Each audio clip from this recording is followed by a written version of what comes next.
500 কয় রে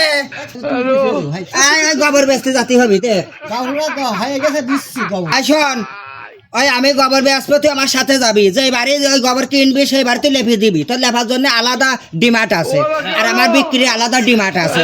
ওই ডিমান্ডটা তুই নিবি আর আমারটা আমি নেবো, বুঝলি ঢাবনা? চল আমাদের কমিশন আছে, দে আমার মাথা তুলে দে, এই গোবরটা ভালো করে তুলে দে, আমার মাথা গোবরটা তুলে দে। তুই আমার পাশে আয়, বুঝলি? 20 টাকা কেজি গোবর আর তুই লেফার, তোর লেফার 15 টাকা দিবি নি, বুঝলি? আয় চল।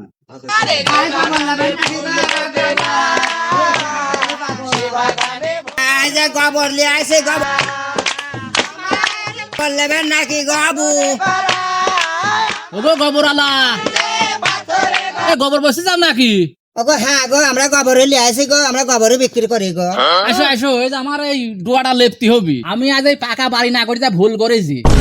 এই ভুল যেন আর কেউ না করে, মানে পাকা বাড়ি করলি এই প্রতি বছরে 6 মাস পর পর আর এই ডোয়া লেপা লাগে না। ওই বোর ঘ্যান ঘ্যানানি প্যান পেনানি, ওই বউ খালি হচ্ছে ওই ওয়াইফাই লাইন নিয়ে পড়েই থাকে। ডুয়া যে ভেঙে চুরি সব গড়া হয়ে যাচ্ছে, এটা বউ টাকা দেখে না। ওই ধরো দায় আমারই পড়েছে, তো কেমা কি লিস চাও? শোনো বাবু, আমার এখানে যে গোবর আছে টাটকা 1 নম্বর গোবর বাবু, 20 টাকা কেজি লিস। আর ওই লেপার জন্য আমার লোক আছে 15 টাকা ওই লেপে দেবে নে, 15 টাকা করলে আয়। আর টাটকা গোবর দেখুন, দেখো তোমার এই ডুয়ায় কতটুকু গোবর লাগবে, কয় কেজি লাগবে নি, আর কয় টাকা খরচ হবে নি। শোনো বাবু, তার ডোয়াটা কিন্তু খুব সমানে ছিল বাবু, তা ওই ভূমিকম্প হয় মানে জায়গা যায় খাই গেছে বাবু। তা এখন কি করবে বাবু সেটি তুমি একটা আলোচনা করিয়ে দাও বাবু।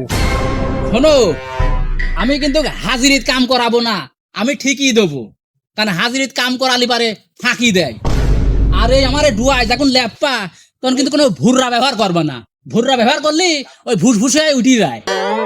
তুমি একদম কাঁচা কাঁচা প্লাস্টার করবা ল্যাপা। ঠিক আছে, আই ঢাবনা গোলামের ঘরের গোলাম একটু ভালো করে করে একটু সুন্দর করে লেপে টেপে ক্লিয়ার করে তুই বাড়ায়, আমি গেলাম।